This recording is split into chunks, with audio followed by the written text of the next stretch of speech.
The Hague is... the Hague is... I think you have given the answer. Nobody. Yeah. Because the UN Charter was for a particular purpose at a particular time, and it seemed to have served its purpose. So what now? Small states have little choices. I think that has always been known. And that's why I say the idea that all states are equal and sovereign in the United Nations Charter of 1945 was a illusion. Absolute power corrupts absolutely. You're assuming that the United States actually believe it has absolute power. Even the United States would agree that they've actually ruled with absolute power.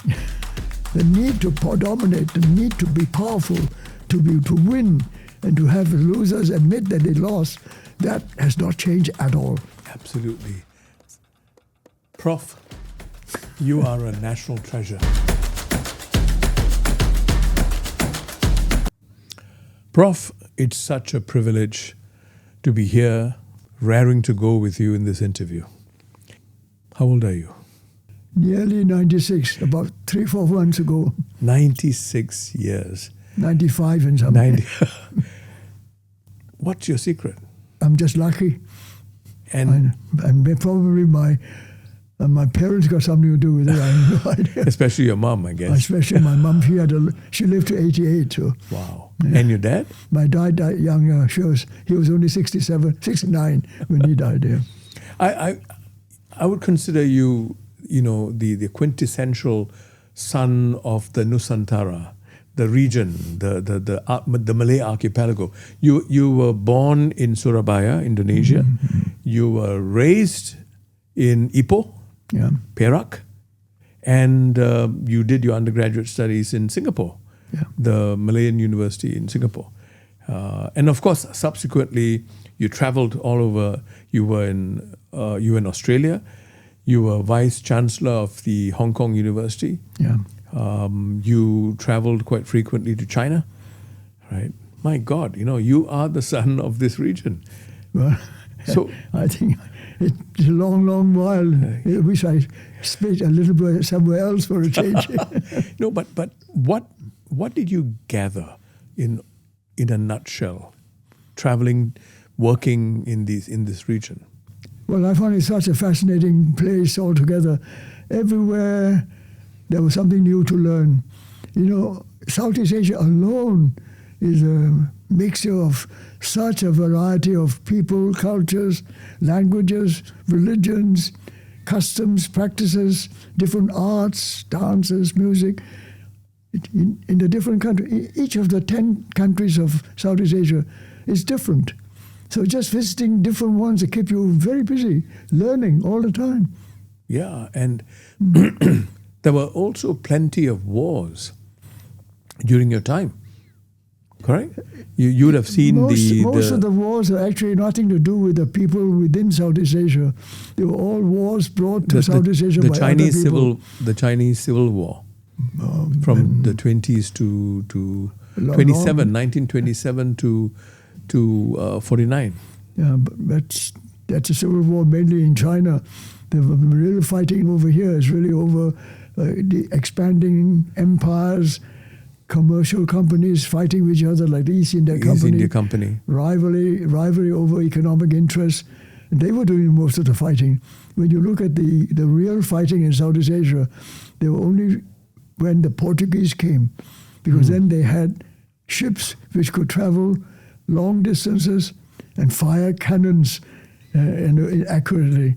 Nobody in Southeast Asia had ships that could fire cannons. Now that made a big difference to the way wars are fought. What year? 1500 or so. When they took Malacca in 1511. Right. And to overcome all other shipping was just helpless in the face of Portuguese shipping. There were not that many of them. They were not very big ships, but they were very well structured, and they could fire cannons. And they were well trained. Very well trained. There are not that many of them, and yet they control the Persian Gulf all the way to the Spice Islands in Moluccas, in eastern Indonesia. Yeah, wow. They control all that, and to Macau. All within a few decades, they control everything. It's only later that the Dutch came and the English came. And the Spanish before? The Spanish, of course, had an agreement. They were only allowed to be in the Philippines because that was a papal agreement by the Treaty of Tordesillas. Wow. By the papal decree, so divided the Pope. world between the Spanish and the Portuguese, half each. Wow, I didn't know that. That's how they saw the world in those days. We are very simple people today compared to those days. And it was the clergy that controlled a lot of Europe. In the case of the Philippines, it was the clergy who went there and to convert all the people and turn it into a Spanish colony, just like the Latin Americans. They worked on the same principle. You send a clergy, and they converted all the natives, turned them all into good Catholics and so on. And then the clergy basically ran the place because once the natives are converted, then they have to listen to the clergy who represent and the Pope. The head of the clergy was the Pope. That's right. Now, so that was a different system altogether. The Portuguese are different. The Portuguese really came for trade, and they were looking for the spices. That's what made them so rich. Yeah. You know, Prof, I want to segue into something that I know will ruffle your instincts a little bit. What is the difference between history? You just brought history to life. You know, the gems of information that you provided gives us a sense of what that era was about in this region, the Moluccas, right? But what's the difference between history and political science? A lot of people, including myself, studied political science. But why is history distinctly different? How is history different? And why do you think history is so important, especially today? History is really how people remember the past, what parts of the past that they find useful, important to remember, things that will help them deal with their future, help them avoid mistakes, guide them to do the right things and be successful. I think that's what history was meant to do. Today, of course, there's a different idea of history. Since the 19th century, we developed the idea that history should be to find the truth, exactly what happened. But in the ancient times, people were not interested in exactly what happened. What they wanted to know was, from what happened, what lessons have we learned? Lessons? What can it teach us about what to do in the future? And that, I think, was always the case until the 19th century. So whether it exactly happened that way is not as important as whether the lessons you learned from it is really effective, is really the correct lesson. And how you judge that is because you learn from reading about that. Other people have learned from the past. If you keep on reading about other people's histories, you learn how other people learn from the past and learn from their mistakes. So in the end, what it boils down to is that you suddenly realize that everything has a history. Everybody has a history. Whether you recorded it or not, that's a different matter. But if you record it, how was that recorded? And why did you record it the way you did? And there's no question that you always recorded the way you did because you wanted it to teach you something about the future. So when they say the victors write the history, that precisely proves the point. I won. Therefore, I tell you how I won and why I won. As for the losers, they got nothing to tell. They lost. Nothing there. But the victors, however, can interpret why the losers lost and why we won. And that is what is recorded. And that passes on as a lesson to be learned for future people who want to win and don't want to lose. So it's interesting what you're saying, right? History is subjective. Yes. Yeah. Historians' history is also subjective because depending on who the historian is and who is paying the historian as well, that too, as you said, the victor. Yeah. The victor not only interprets it from the victor's point of view, the victor interprets the loser's point of view as well. Yeah. Right. Now, as they say, history is a great teacher. We are bad students.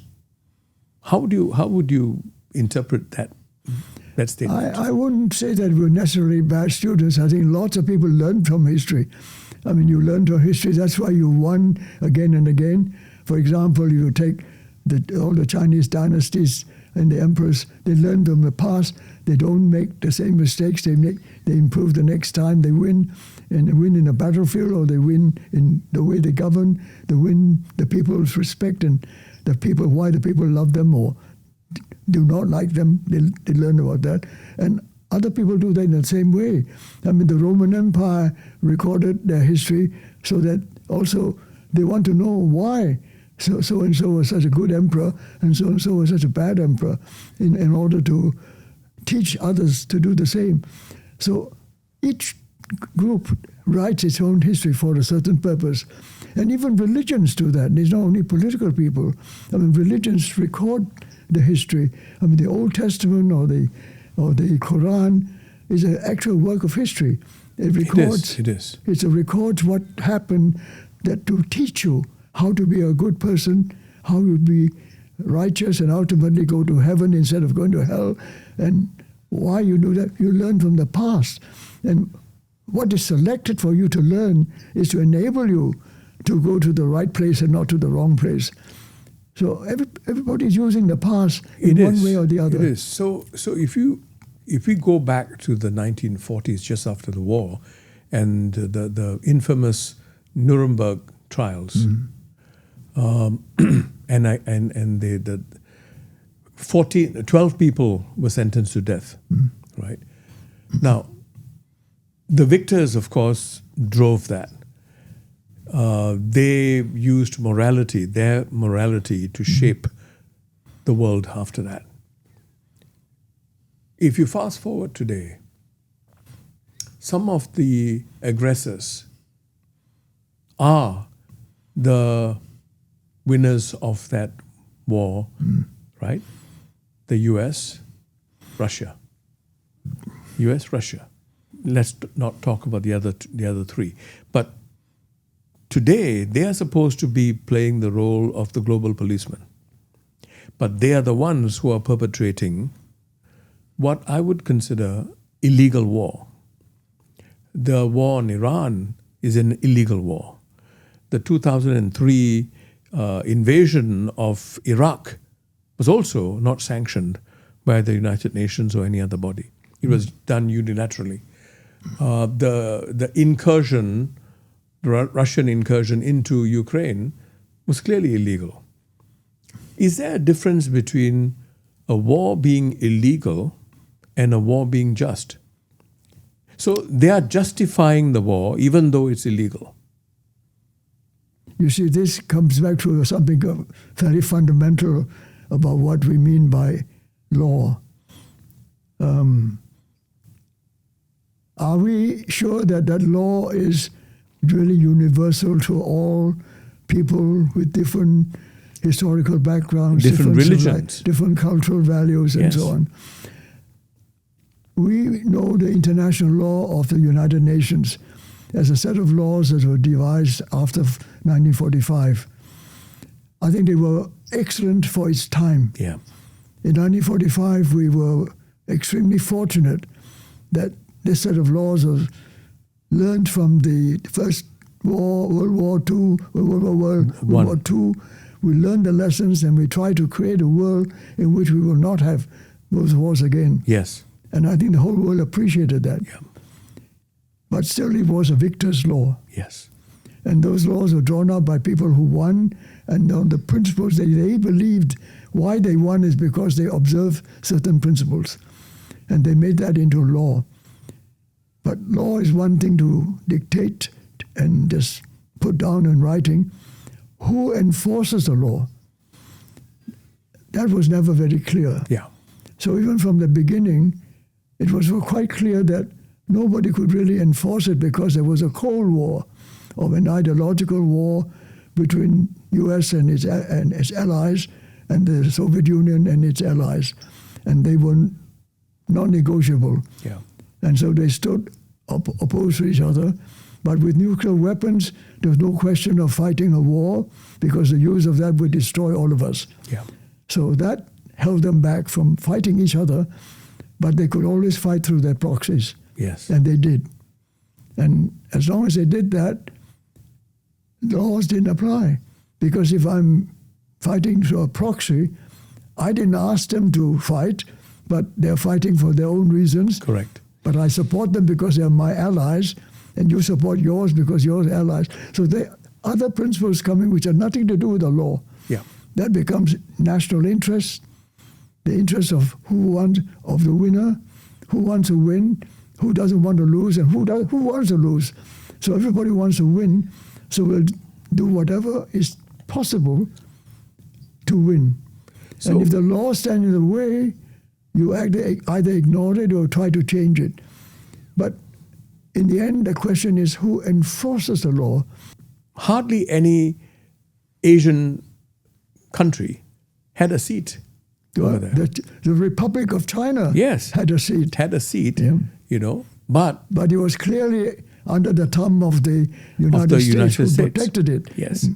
So the point here is, it is so difficult for a voice other than the Russian voice or the US voice or until recently the European voice to be tempered with an Asian voice. And I believe that was why Kishore Mahbubani's first book, which I think was his best book, Can Asians Think, really got us thinking after a long time.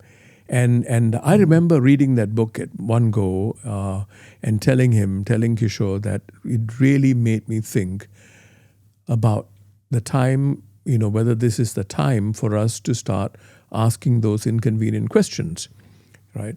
Now, what do you think are the consequences of the world continuing to be dominated by a few countries when actually those countries have not been abiding by the UN Charter? So who are the ones who actually judge whether we are doing the right thing or not? The Hague is. The Hague is. I think you have given the answer. Nobody, because the UN Charter was for a particular purpose at a particular time, and it seemed to have served its purpose. So what now? What now? What happens? At the moment, no rules. The rule-based order has actually vanished. Now, do you not think that the time has come for that to be expanded? Well, the only way you can do it is for there to be no superpowers. Yeah. But that is exactly what the United States cannot stomach. They cannot imagine a world without them as the sole superpower. At the moment, their problem is that they don't want to see any other superpower arise who could challenge their position as the sole superpower, which they earned by 40, 50 years of standing up against the Soviet Union, the evil Soviet Empire, which they finally defeated. Yes. Now, having defeated them, they've earned their position as a sole superpower, and they now would like to act as a sole superpower. Well, the problem is, again, the adage, absolute power corrupts absolutely. You're assuming that the United States actually believe it has absolute power.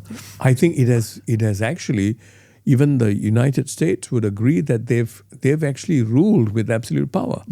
Because nobody has the ability to challenge and enforce that challenge.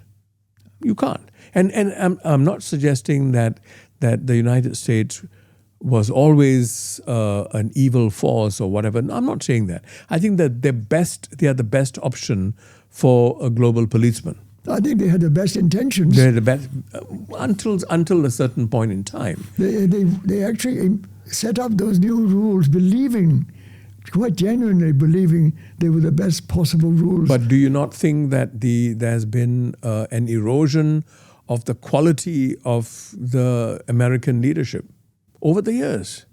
When I say leadership, I'm not just talking about the presidents. I'm talking about the entire system of Congress as a check and balance. You see, in the earlier years, before the World War, and just after, I think we had some absolute exceptional leadership, I'm not sure that it is just a leadership in the United States. It is a fact that the world has changed in the course of that period. In other words, when those laws were drawn up, there was only really one superpower. And Yes. the thing is that, but 50 years later, others are also claiming to have some more power than they had before. And as you said, and want to have a say. And as you said, by proxy. Yeah, Many of them are fighting these. I mean, Iran is a proxy of, people say, it's a proxy of China. It's a proxy of the communist bloc. And the Iranians won't agree. They wouldn't agree. They wouldn't agree. Like North Korea is a proxy of China. Again, the North Koreans or the Chinese won't agree with that. But these proxy wars, that's the problem with them. How do you fight the militia when the militia, unlike a conventional army, is not held back by having to abide by conventions? You see, when many of these things stem from a Eurocentric history of the world, in which it was natural to develop from empires into nation states. Yes. It's sort of taken for granted that is the way it has to be. And I grew up believing that myself. So when the United Nations was created, we thought that was the end of the era of empires. The new era would be of nation states, and the world would be at peace. But what we forgot was that one of the reasons why those first two world wars were fought was because of nation states behaving like empires. Yeah. So the word, they are not two separate words. You can have nations and empires at the same time. And a nation that believes it has the power to be an empire would behave like one. So what we have done is that we thought we were giving up empires to have nation states. And we now find that nation states are all, whether they like it or not, more or less under informal or formal empires of one kind or the other. And not in the name of empires, but in the name of some liberal ideology or some values, some ideological system.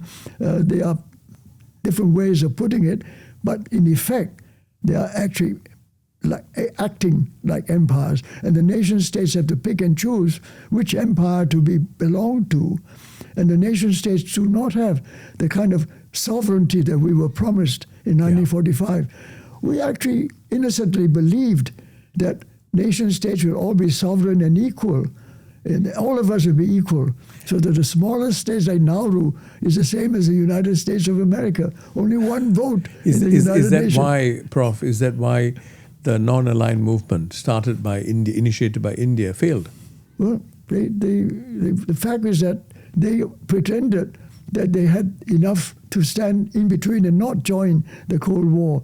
But they couldn't do it because each one of them, in their national interest, would also want to choose which side in the Cold War would benefit them better. Or not being on any one side, but being on both sides.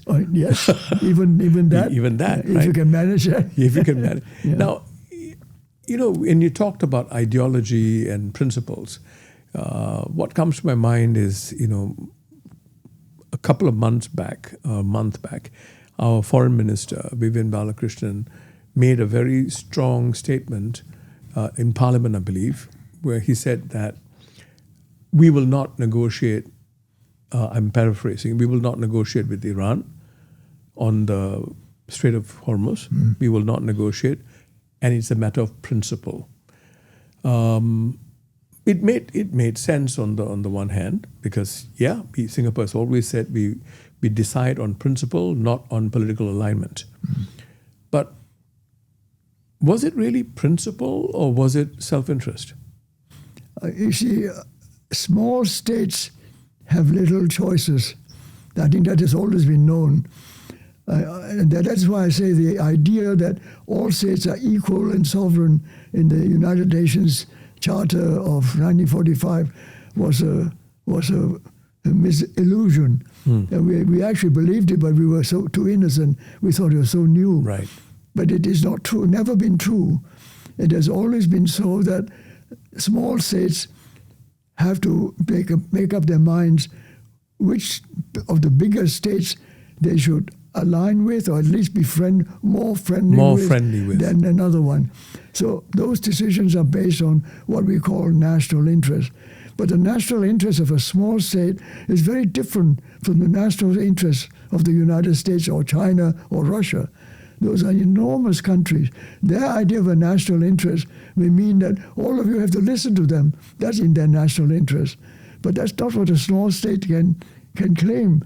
So the national interest of a small state is precisely the smallness of the national interest. So my question is, was that national interest at play or principles at play? I would say it was in the national interest of a small nation state to announce and talk about the principle. Yeah. Because he had no choice. That's very well put, yeah. He had no other way of doing it. Yeah. And, you know, I was very intrigued by your book, No Borders. I think what you're talking about is really this, no borders, right? Because it's really about the options available to smaller states. And a lot of it is undergirded by your knowledge and your reading of history. Now, let's talk about China. Its way of life, its philosophy, its governing philosophy, principles, if you may. Has it evolved because of certain events in history?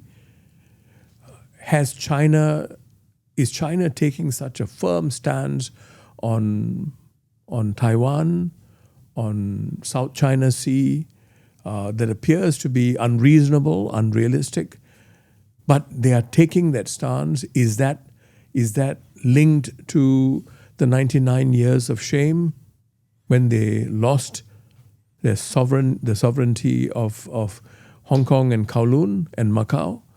What was it? What is it that shapes the psyche of China? No other state in the history of the world has managed to describe their history as a continuous development of a centralized bureaucratic state for that long a period, with breaks, but breaks always restored and become more powerful afterwards. Right. So that history, you may say, is not exactly what happened, but it's again what I said earlier on. It's how they chose to describe the history, how they've recorded the history in such a way to sustain that sense of continuity, to make sure that every Chinese believes in the centrality of that state, and there's only one sun in the sky.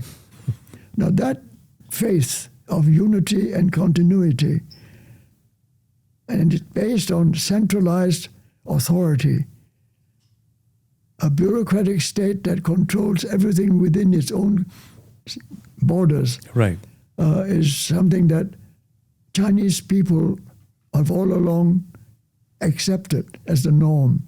And it doesn't matter who the rulers are, whether they are Chinese or Turk or Mongol or Manchu. When they conquered China, they also took up the same idea that as victors, that is a victor's position. Yes. So that has been sustained for now in that standard histories which they wrote, which every dynasty has to write the history of the previous dynasty, learning from its mistakes and emphasizing the right policies, the correct decisions, and the moral position that every ruler must take in order to serve the people properly. And to continue to receive the mandate from heaven. To receive the mandate of heaven. Because if you treat the people badly, they will rebel against you and take the mandate of you and give it to somebody else. Yes. Now, to avoid doing that, you must do your best. So they have written their history in such a way for you to learn. And they've shown again and again, people don't learn. And each dynasty have fallen and they're succeeded by a new dynasty with a new mandate. And that's the continuity. But the continuity is that they succeed the same mandate. Yes. So they have the belief that they have a continuous history of which they are very proud. And behind that history are a set of principles of good governance. Good governance meaning the emperor must care for the people. He must employ people on the basis of meritocracy for people who are the best people chosen to provide good governance, to make the people happy with the ruler so that they don't rebel. You avoid protest. Accountability. So you develop a set of principles in which governance becomes most important of all. And that governance has moral principles behind it as well as legal principles. All are worked out over the centuries to improve the capacity of the rulers to do better and survive longer. And in fact, the later empires lasted longer. I mean, for example, the Ming dynasty is nearly 300 years. Manchu, Qing dynasty could have lasted longer if not for the fact that they got invaded by the West the 19th century. Yeah. So all that confirms that is the way China survives best and does best. Yeah. So Prof, if I could just interject here. What we studied in school, in a very rudimentary way, the Chinese considered themselves the Middle Kingdom. And everyone beyond the borders of China were barbarians. These were things that they stay in my mind from the time I was in secondary school learning about Chinese history. But do you think, and I believe that the Chinese believe it fundamentally, that they are the center of the universe, center of the world, of civilization and so on. Now, do you think that accounts for a lot of their current behavior? South China Sea, dismissing the Hague decision in their conflict with Philippines and saying, look, we are not going to heed this. I think the Chinese will go further than that to say that every civilization believes that of itself. Every civilization had barbarians around them. The Greeks had barbarians. The word barbar comes from the Greek and Latin words for the people who are not civilized. What they mean is they are civilized and there are people who are uncivilized around them, and you have to defend your civilization against those who are not civilized. But the West, when they invaded China, they considered China uncivilized. That's exactly right. So the West did. Ancient India had the same thing. The days were outside were not civilized. The people in India were civilized. So everybody had that. So that is not exceptional about China. That's no different. That is what they say. There's Tianxia, all under heaven, that means that those are civilized. And those who are not civilized, you either civilize them or you defend yourself against them until they are civilized. So that was a simple principle on which you continue to fight for your civilization and try to develop and make it better, stronger, richer, and better respected and admired. Yeah, and if you fast forward now to the US-China summit that just ended recently on the 14th and 15th of May, there was nothing exceptional about the summit. Nothing exceptional happened, which is in itself exceptional with someone like Trump there, because you would have imagined that he would do something that would be headline news. But what was interesting was, and this is my reading of it, China came out looking gracious, looking thoughtful, reflective, and conciliatory, and honorable. And all these adjectives, I think, fit the way they managed the entire situation, and a lot more honorable and gracious compared to the US conduct during the summit itself. Although a lot of people would agree that President Trump was in his best behavior in China. But what's your take? Besides this, and besides the emphasis on how central the issue of Taiwan is, President Xi Jinping emphasized that twice, I think. Besides that, is there anything significant about the summit? You see, if you take the short view, it's very simple. The borders of China, the one China, always included Taiwan in the eyes of the Chinese. and that one government escaped to there because they were defeated on the mainland, doesn't make that island separate. It's still part of a civil war that has not yet been resolved. So I think that is the norm. So any other attempt to take Taiwan away from China or move it to ally with other powers must be seen as secessionist or endanger the security of China. And also it undermines the oneness of China. So fundamental principles are involved here. So on this one, they have a red line. Yeah. And this has been simple from the very beginning, and that never changed. It was not as if they're changing their minds. The people who have changed their minds are actually the people outside who saw an opportunity to take Taiwan away from China. It started with the Japanese long time ago. They occupied they occupied Taiwan for 50 years. They took Taiwan way back in the line that they are islands off the coast of China. Yes. And therefore, they're not part of the mainland. China is a continental power. This is a different one. But anyway, so that has been there, and the Chinese have always rejected that. And so when the Japanese lost the war, it was understood that all the territories that the Japanese had taken from China would be returned to China as part of China. Yeah.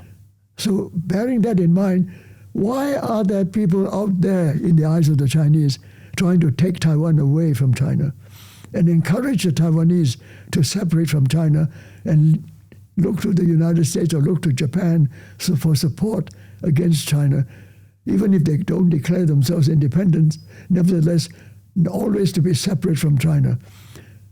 Insofar as that is happening in the eyes of the Chinese, that is a security problem also, in addition to a proprietary problem. So why is the U.S. continuing to persist on this?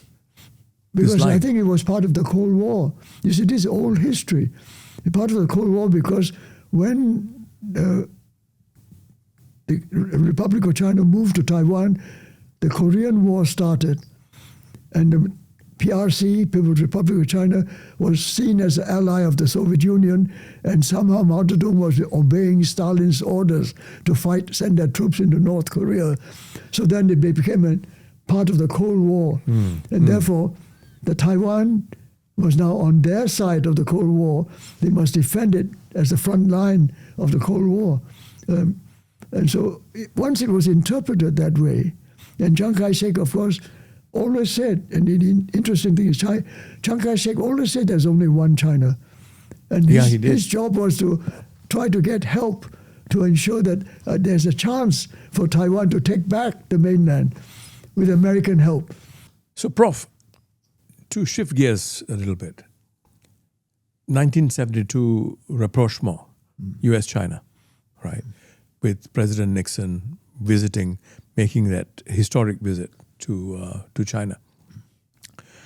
Do you think that kind of a rapprochement is possible given the current push factors?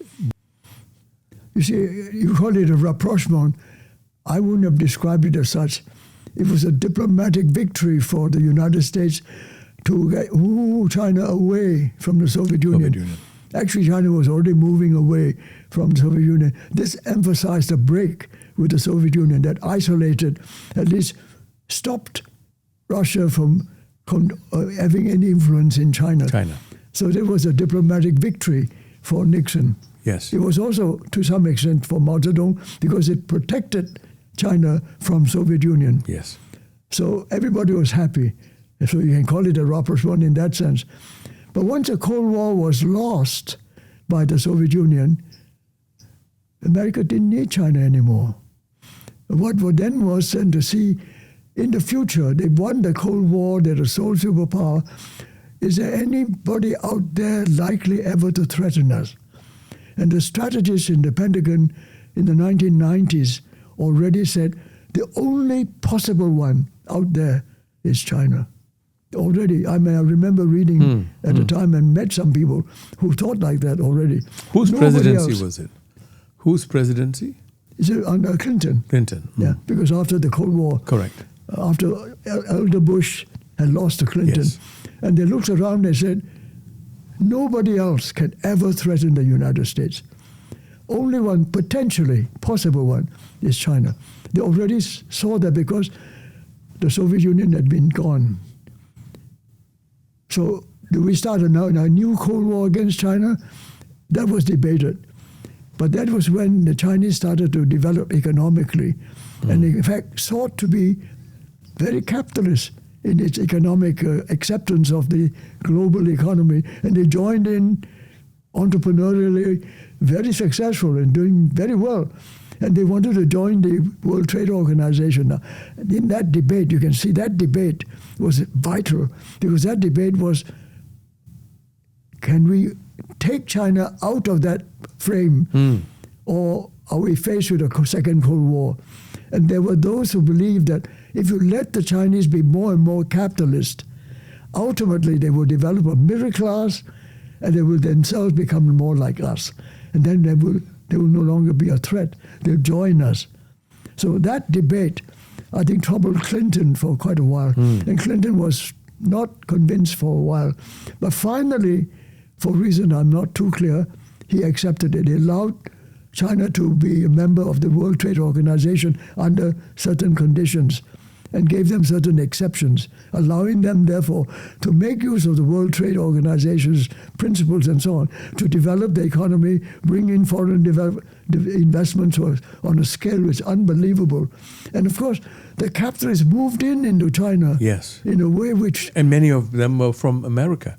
Almost most important of them all from America. Yes. And they speeded up the economic miracle in China by fantastic range, so that within a decade, they were already, every year, 15-20% increase. Would you agree with individuals such as Kishore Mahbubani and Giorgio, who openly state that China has never had hegemonistic intentions? China has not attacked or conquered anyone else. Well, never in its history has it expected to be hegemonistic. They were quite content to control their own thing and defend themselves against barbarians, those who are not civilized. So you'd agree with the view that they were not aggressive. They were not the aggressor, more in defense. Would you say they were conquered many times? They were conquered. Parts of them were conquered. Oh, and by the Mongols, all of them. It's more accurate to say the Chinese are commercial hegemonists. The central government was not even happy with commercial people. The Ming Dynasty banned the Chinese from going to trade overseas. They set up a system which we call tributary system. Which were to say foreigners can come and trade with us by bringing gifts, and we will give them gifts in return and we'll allow them to trade. But we don't want our Chinese people to go out and trade. What's the logic? Because they say then they might be used by them, or they be traitors amongst them, or and forget their loyalty to their emperor and so on. So we don't need it. You see, they were so, in a way, so centered on and their insular. Would you say they were insular? And confident of their that they were capable of looking after themselves. But that has changed quite dramatically today. Xi Jinping and the way President Xi Jinping is engaging the Chinese diaspora. It's quite obvious that the Singapore government was quite uncomfortable with the level at which the Chinese representatives in Singapore were engaging with different parts of the Chinese community in Singapore. In fact, there were opinion pieces by respectable people who were very, very critical of that. So do you think that China that you talked about, that didn't want its people to go out and engage, today is actually engaging the Chinese who went out and became successful? you see, this is a complex question, and this is the Chinese point of view. I mean, I'm not necessarily agreeing with that. The Chinese point of view, they're already there. All we need to say is that as Chinese, we have interest in what you can do for China and so on. And insofar as you are still culturally linked with us and so we encourage you to invest in China and help us invest in your countries and so on. Insofar as you are inviting all other foreign investors to your country, China would like to share the same thing. That is a very different stance from much earlier that you talked about. They were suspicious of their own people going out. Oh yes, in fact, completely different. Yeah, but in a way, that is again a recognition that the world has changed. They are now adopting the worldview. They've learned from the West. In a ironical way, is that what troubles the West most of all is that the Chinese have learned so much from the West and using Western methods to counter what they consider the advantages that the West have enjoyed. So these are paradoxes. Very hard to pin down what is what now today, because what is China today now? They say we are a nation state, and people say no, but you are an empire, and you're still using the same map of the Qing Empire. But the Chinese say, but we are a nation state, a member of the United Nations as a nation state. We're a multinational state, many other multinational states. We are no different, and we're multinational state. We are protecting national interests. We are doing exactly what other people do. We want to invest. We invite foreign investment.